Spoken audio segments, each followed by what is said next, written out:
with an official slate for Thanksgiving of 2022. Oh, yeah. Yeah, excited for that one. That's going to be cool to see. That's his directorial debut, right, you said? Yep. He will be stepping behind the camera as well. Big job there, but, I think he can do it. He's embodies that character. You know what I mean? So I think if anybody could do it, I think it would be him, you know what I mean, to guide everybody in the way that he wants to structure the story. So kudos to him, all the luck in the world, and I hope he fares well with that. And then moving on in my last bit of news, just like you guys, it was pretty scarce as far as pop culture news this week, I think. We've officially got a new classic beat-em-up style Teenage Mutant Ninja Turtles game in the works from the makers of the Scott Pilgrim video game. Nice. Yeah, the subtitle of the game will be Shredder's Revenge, and this is going to be dropping sometime in the near future. There's a brand new official trailer out that you can catch online pretty much anywhere. Pretty fun. Anybody excited for that? Did you guys already hear about that, or is this for your first time? I'm excited for that, man. It's in the vein of the old arcade style, right? Yes, exactly. Yeah, so I'm excited for that. I grew up. My mom used to work at a bowling alley when I was super young, and I used to live in the arcade. For a little bit, that was really fun to play those games, and I think it was it Animal Instinct or Killer Instinct? Oh yes, yeah, the original one on the arcade. I played that forever, so I'm definitely excited to see that Ninja Turtle game come back. Definitely gonna get that one. Killer Instinct was a hard ass game, man. Like the computer, man, would just whoop your ass all over the place. That thing was relentless. I mean, it had comboed. Yeah, I can remember. I think almost crying a couple times because I couldn't get past somebody. It was pretty brutal. Yeah. Yeah, and when I lose like 4 times in a row to somebody, it's it, dude. Oh yeah. Also, stemming off the arcade, I loved Battletoads back in the day. Battletoads was awesome. Oh yeah. They should redo that, dude. I don't know why they haven't. I'm waiting, or release like a remastered version of the old ones or something. We should. That'd be pretty probably no one wants to fuck it up, so they don't want to be the one responsible for doing that. Also, I don't know if you guys been into that, but there's a new Aliens game out there too. Oh yeah. I just was watching. They put out 25 minutes of the first mission. I think you can watch on probably YouTube right now, and nice. It's it's co-op. It looks like Left 4 Dead with xenomorphs, so it looks like it's going to be badass. We haven't gotten a real, I should say a good Aliens game since Alien Isolation, which has been that came out I think like 2014 maybe, so it's been a few years. So I'm excited to dive back into that universe, at least through a video. Yeah, in the gamers chair, because it's always should be a lot of fun. I think I would like to think. But did you guys see the new teaser poster for the new Resident Evil movie? I saw the cast, dude. That looks strong. Better than the Borderlands fucking cast. Yeah, I like how the Resident Evil cast looks like more unassuming, where you're like, oh, I wonder where this is going. Not like the Mila Jokovic stuff that was just like, oh, here we go again. You know what I mean? It looked fresh. This new one, so I'm glad. I hope it's good. That's all I can say. Yeah. I hope it's good. It better be. they should just let that thing die and not try to don't even attempt to do it again. Just let it die, and we'll just have to watch what we have. Yeah, definitely. It's the thing is like it doesn't seem like that hard to do. Maybe I don't know. I don't know. I mean, Walking Dead was pretty damn.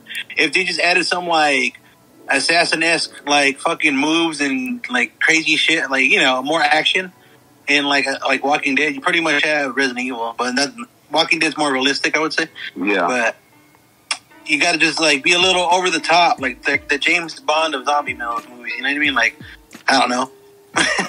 It seems like if they can make James Bond like all the time, they can make fucking Resident Evil movies. I don't know. This is what I'm thinking. All right. Moving on. Yeah. And now it's time for the weekly recommendations. All right. What do you got for us this week, James? What'd you watch? So I'm just watching right now the American Gods on I believe it's Stars. I really enjoyed this show. I believe it's its third season right now. I'm not familiar with the books. I do really want to read the books, but I just feel like that's really impossible right now with the way my schedule is. But I love the show, so definitely check that out. It's American Gods. If you have the time, try to binge through the first and second season. It's really enjoyable. And that is pretty much it for what I can rec right now. I think, like I said, same thing as last week. Just been watching a lot of X-Files on my free time when I do have free time, and then some 90 Day Fiancé stuff with Alyssa late at night. So, but yeah, American Gods, check it out. I think anyone will enjoy that one. Definitely. All right, Anaris, take it away. My days are more like, since I have to wait for like a certain day for certain episodes that I can recommend are Hell's Kitchen on Friday on Hulu. I've been watching that. Season 19. He's been kicking that show for a while, but I think it's always entertaining for me to watch. Just seeing them do the random fucking culinary work and fucking fun shit they get to do, winning competition in Hell's Kitchen. So I have fun watching that every Friday on Hulu. If you guys want to watch it, new season out. It's already on episode like 9 or 10 or something like that. So is Gordon Ramsay's on that one as well? Yeah. He's the main hub. Okay. Yeah, and I know he was on it in the early seasons. I just wasn't sure if he was still on it. Yeah, he's still on there. I think it's always him every season. Okay, cool. He just judges people's cooking and to be like restaurant, basically like help him run the restaurant, and they get paid like $250,000 or something like that, like on like first check. If they like, it's kind of nuts. I think that's pretty worth it, but it looks so fucking stressful. I just wouldn't want to. Respect to people that could do that shit. You know what I mean? During COVID, I mean, we still eat out there, so it's like, fuck, they gotta give it to them. What else? What have I been watching? Still on that. Resident Alien is still a fun show. It's getting pretty it's pretty campy show, but I think it's sometimes fun and pretty random and like good, dude. Just basically the fucking alien, dude, like just among us, and like it's pretty dope. Basically, he in this one he takes the he basically, what is it, like morphs into, like, what do they do when they like take your body, like, and they turn into you? But basically he does that, and he turns into like one of the only town doctors left, and basically he fucked up by doing that because everyone's like, hey, you're like the guy that we need, and he's like, shit. But he starts to like it because he gets to dissect bodies and shit, and basically he can fucking mess with his own murders and shit. Like, it's pretty nuts, dude. Like, you gotta take a chance with that one. And it has some good moments with like family and shit, because he just gets to know people and they see their side of life, and he's like, fuck, I'm an alien. Like, we don't care for this shit. It's pretty good, dude. Like, just give it a shot. That's on sci-fi, right? Yeah. It's very new. Like, some fresh, I think, with ideas, but it's a little campy. You just got to be like, oh, it's some, like, good, like, family scenes, and, you know, it's not going to be always about the alien sometimes. That's cool. I'll have to check that one out. What else? Still Attack on Titan every Sunday. Maybe I'm just weeping out, but yeah, it's fucking it's pretty good, hitting good with the episodes. About to get deeper in the next. I think they only got 3 more to animate, but I think they confirmed there's gonna be a season 4 part 2. I guess I should have fucking known, but I'm not a manga reader or whatever, so like, so yeah. Get ready for a part 2 of season 4 of Attack on Titan. Yeah, nice. That's all I've been watching and can recommend right now. I have nothing too new. You guys already wrecked some good stuff that I already seen, like in the past. Judas and the Black Messiah was fucking pretty good. What else? I think that was the only one that I could really say, but that one hit pretty good. Very nice, very nice. And I'll pass the torch to Wes. All right. So they just put Pursuit of Happiness, the Will Smith classic, on Netflix. So I watched that again, and it's very powerful stuff. I think this is probably one of his best serious roles. Basically about a struggling dad trying to stay afloat when the world seems to be against him, and trying to overcome the odds. Very, very great film. Anybody who hasn't seen it yet, I strongly recommend checking it out. It's from 2006, and it's streaming now on Netflix. Also, I wanted to give a shout out to Seaport Village, the Instagram page, who chose me.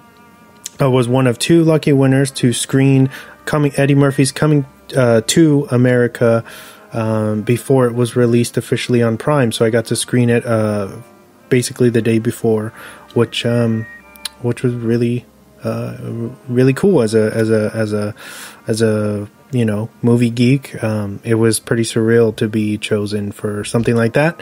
I wanted to recommend the film if you like the first one with Eddie Murphy and Arsenio Hall. This second one is rated PG-13, so it's not as offensive as the first one, to my dismay, but it's still a very good outing. Wesley Snipes is really great.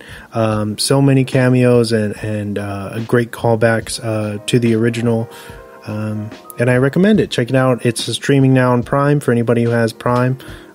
Check it out. Coming to America. And then my last one, movie that I've been talking up since it came out, Promising Young Woman, finally is available to buy. So for anybody who takes my word seriously, support this film, and you can now, instead of renting it for $20, you can buy it and own it forever for $20. Watch it. It's so good. One of the best revenge films that I've seen in a long time. Check it out. Promising Young Woman. Will do. Nice. 5, 4, 3, 2, 1. And now for the movie focus of the week. Alright, so this week, Tiny picked Hobo with a Shotgun. It's from 2011. It's unrated. It's an action comedy. It runs at 1 hour and 26 minutes. It's got a 66 on Rotten. It was written by John Davies and directed by Jason Eisner. The film stars Rutger-Hauer, R.I.P., Gregory Smith, Molly Dunsworth, Brian Downey, and Nick Bateman. The film follows a homeless man who is looking for a new start and catches a ride on a train to a mysterious new city, only to find that the city is riddled with heinous crimes and drug lords galore. Hobo was first conceived by Canadian duo Eisner and Davies at a local pizza place as one of their friends, dressed fairly grungy and wielding an airsoft shotgun, pitched the idea to make a film about him. Thus, Hobo with a Shotgun was born. At the time, they were fairly new to the industry, but were very well versed in movies and the exploitation genre.